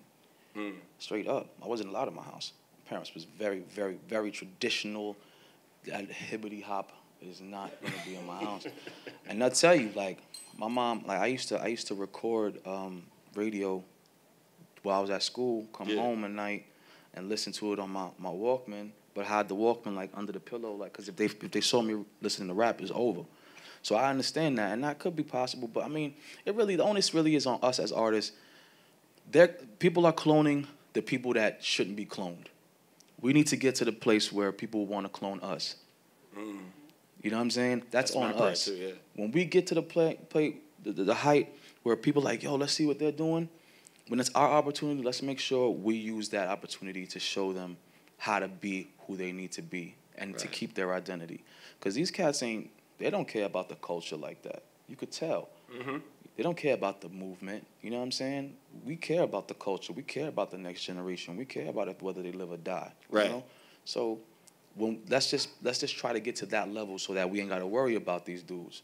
And then the kids could just clone clone the mindset and the spirituality that we have and the reverence we have for our God. You know what I'm saying? Like, yo, Christ is who you should clone. But we got to get there first. Like, we got to get there first. Gotcha. Any other questions? I'll take like maybe 2 or 3 more. Well, let me see. You. Yeah, because I know you had a question from before.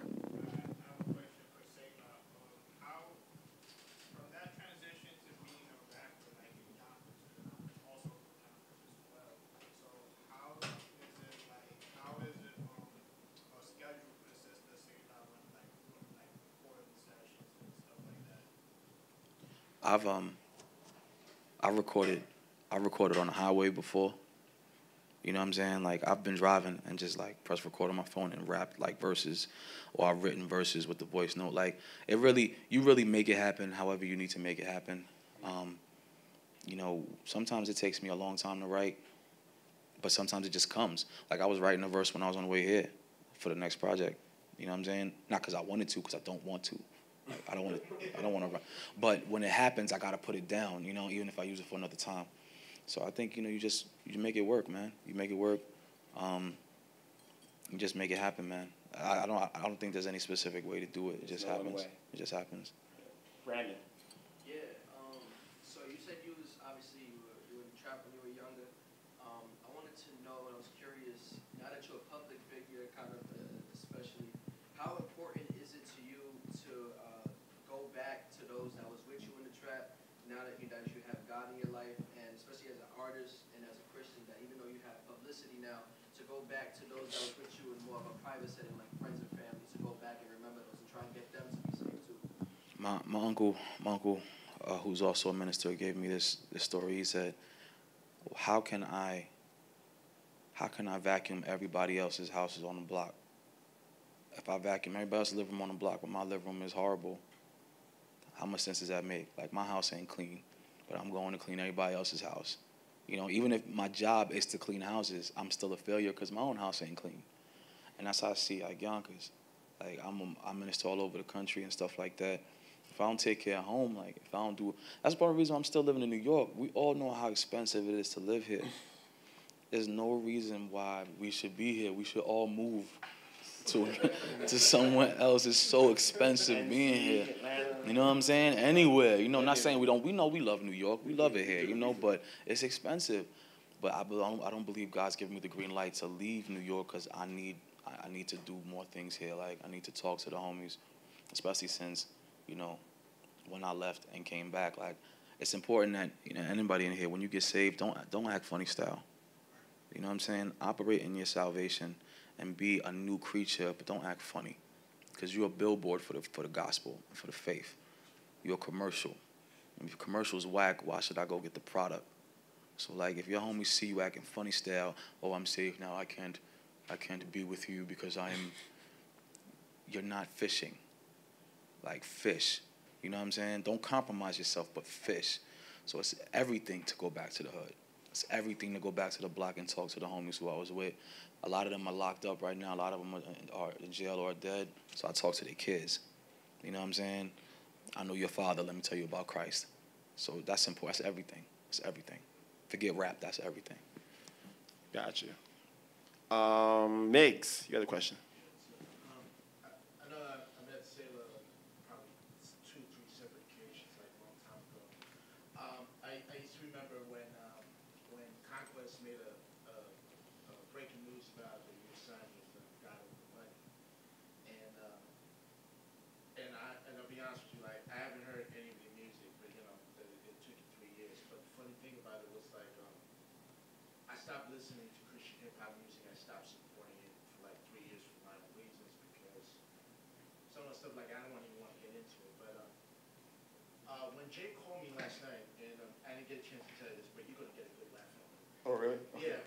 When Jay called me, because I work at Amazon. I do deliveries. I was at Dauphin Street, right? So he called me up and he says, "Yo, Miguel, you ready for this event, for this one?" I thought, yeah. He goes, "Yo, Migs, huge favor.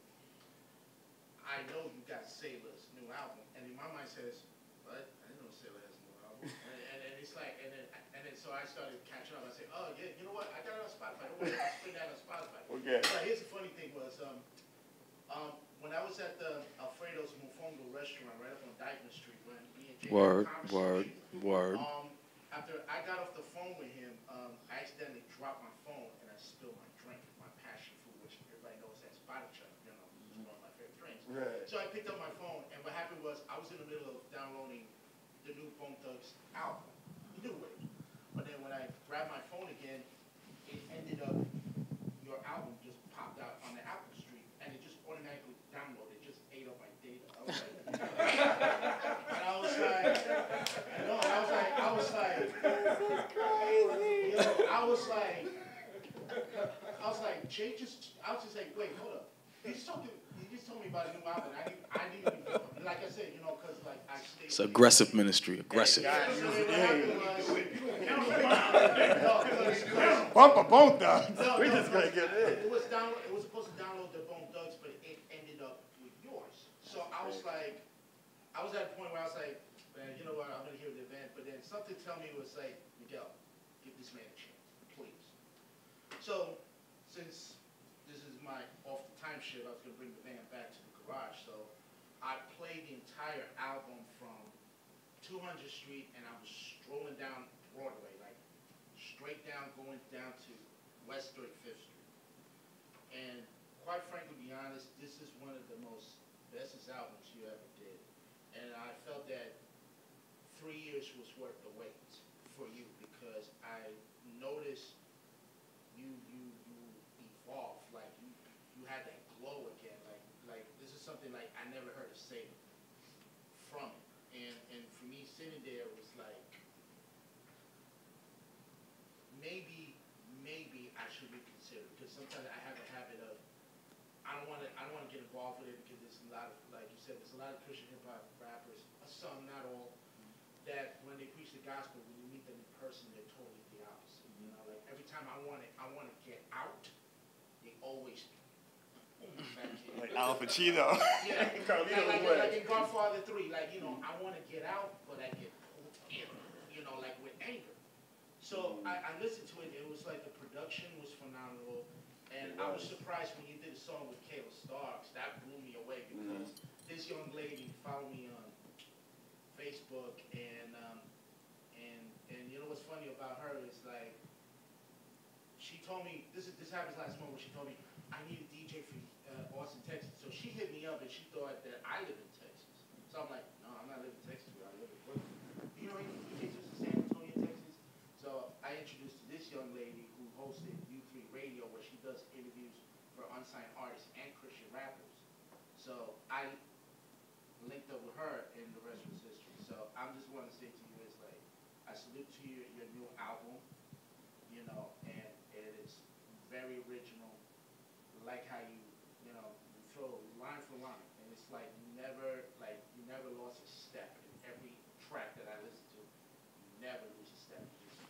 Appreciate you. Thank you, bro. Thank you, bro. But my question to you is there any Christian hip hop artist that comes to your mind who you want to work with? Like the only one artist. I'm not talking about various. Like one artist in particular you can think of right now. That's a good question. Wow. One artist. Can you get two? I'll say two. They gotta be alive. I mean something that's on the Solomon. Yeah. I need to be in the booth for Solomon one time. Solomon's Star. Nah, King Solomon. King Solomon. Man, that's the greatest songwriter of all time to me. King Solomon.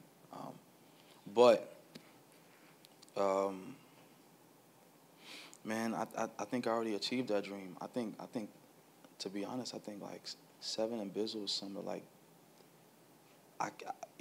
it's amazing.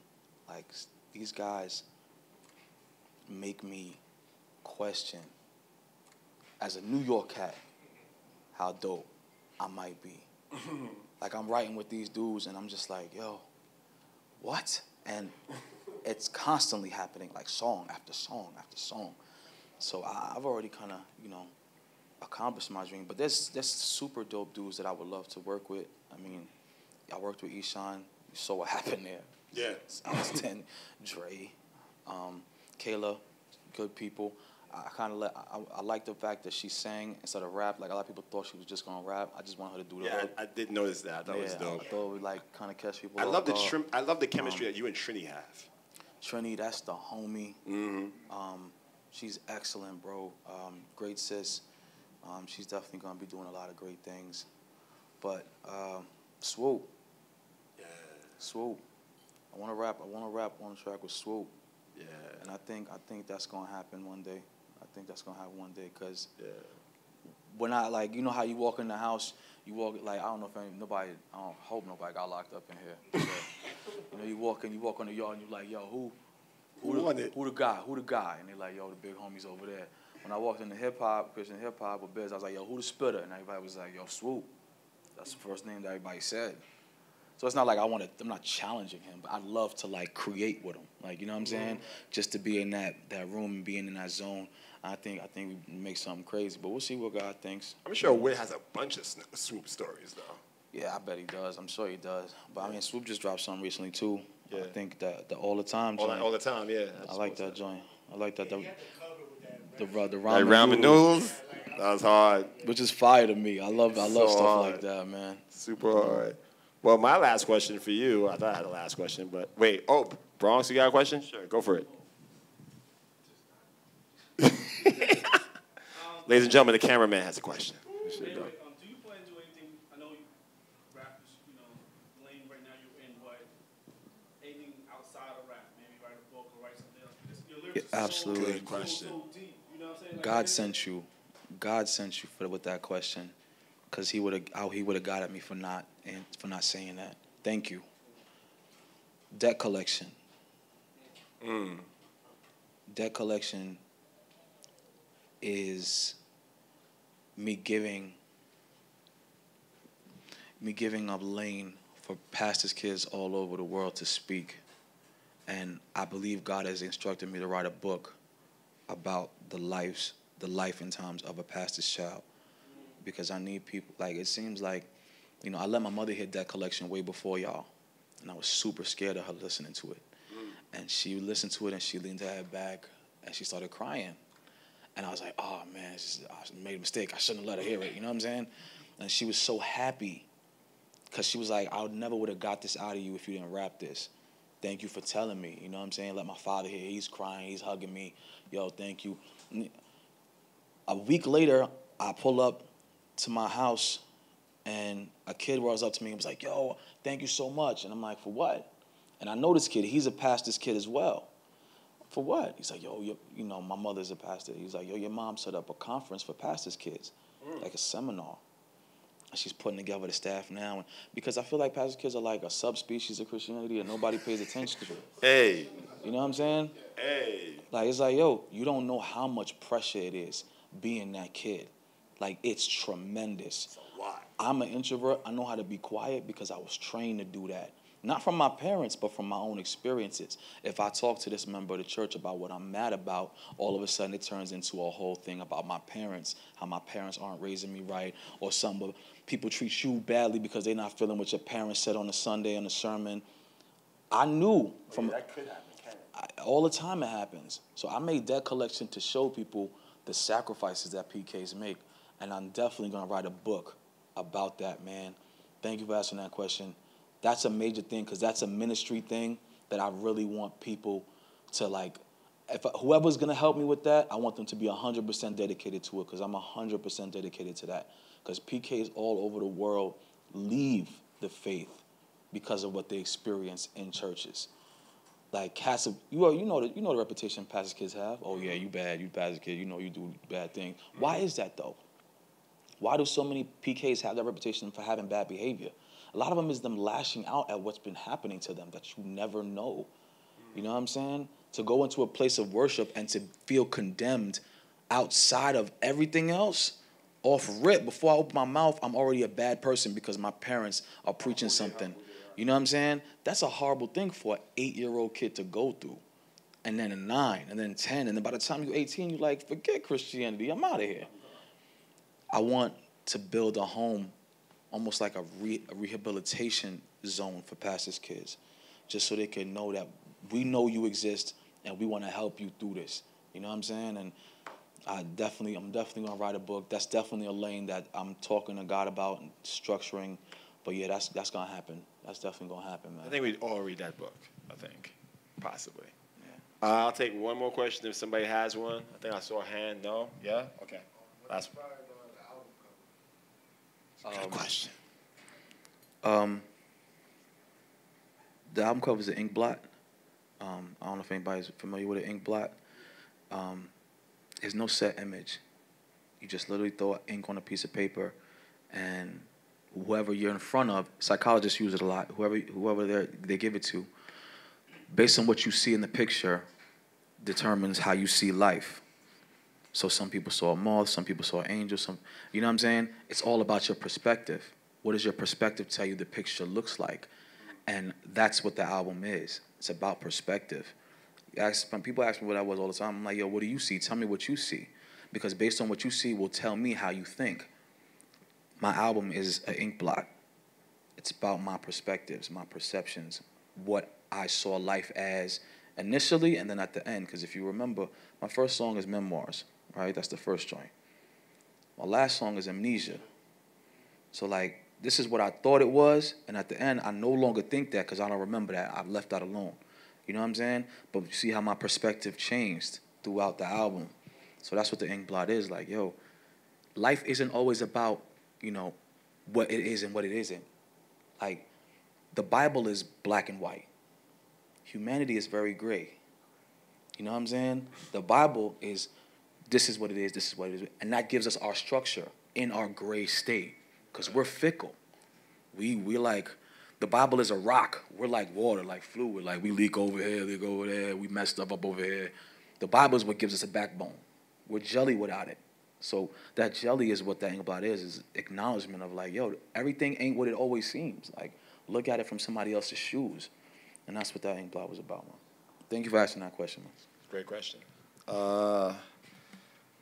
Favorite song on the album? Tough question. Introvert. Yeah. Just because it wasn't.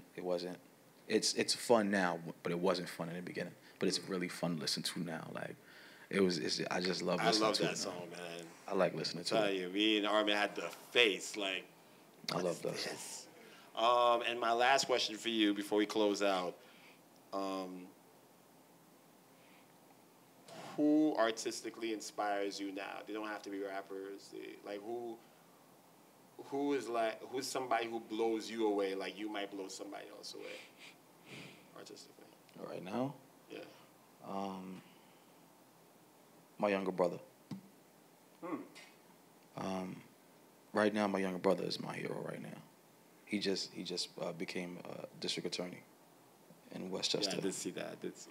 And like, I helped mold him when he was younger, you know, as any older brother does. But like, to see him go to college, graduate, go to law school, graduate with distinction and honors, first job off the stage, district attorney, and then like he's buying like new car, and it's like looking at him, I'm just like, yo, you know. I'm not a parent, but I kind of feel a little bit of that. Like, yo, that's what this is. Like, that's what it feels like. Applaud that. And when I look at him, I'm just like, yo, man, it's so inspiring to see him struggle and to see him blossom into this wonderful young man that he's become. So when I look at him, like, I just get super inspired, man. Like, it ain't even on some musical stuff. Like, it's just, yo, man, that's me. Like, that's dope, man. So. Kind of takes me back to that end of Anthemic when you talk about where's the applause for the woman who waited till she was married to lose her virginity. Ain't no applause for that. Why? Yeah. Why? Man, Flint, Michigan still ain't got clean water, dog. Yeah.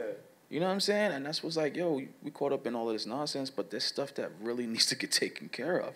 We don't got time. My homies used to want to go out and club with stuff. I'm just like, yo, for what? We ain't rich yet.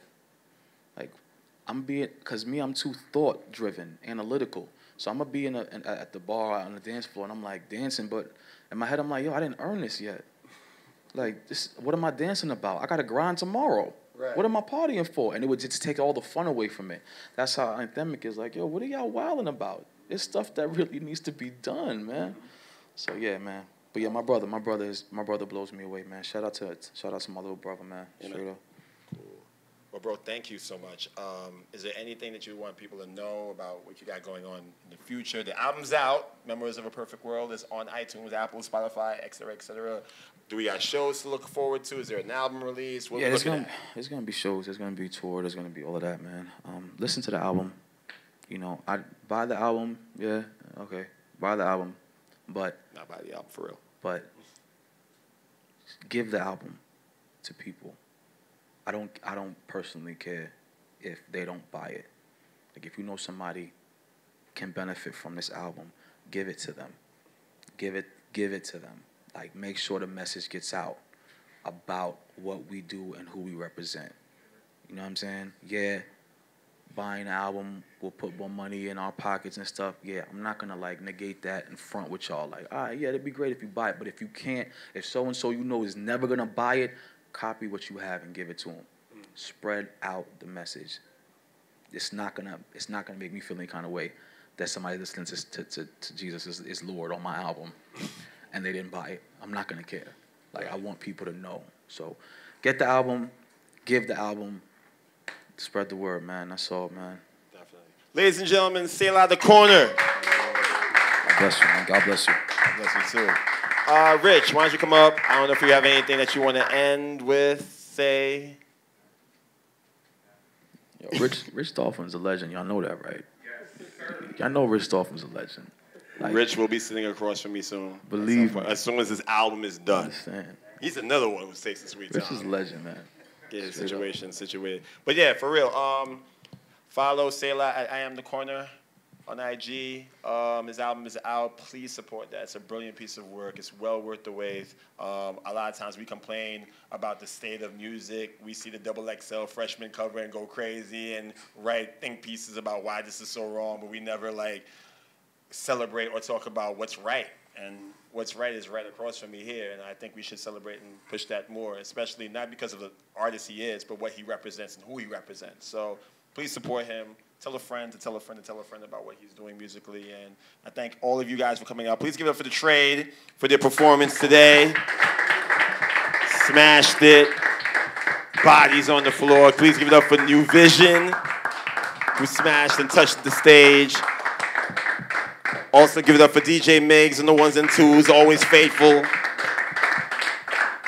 And please, I think everybody here follows me on Instagram, but what would really help, I thank God that we're able to add an audio component and a visual component to what we do, because we think that interviews like this needs to be seen by as many people as possible to inform them, to encourage them, to uplift them.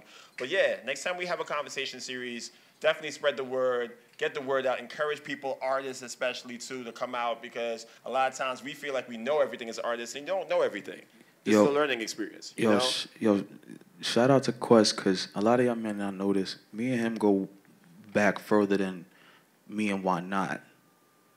And he may not, he know what I'm talking about. I know what you're talking about. Quest is the reason that, almost the reason I exist right now.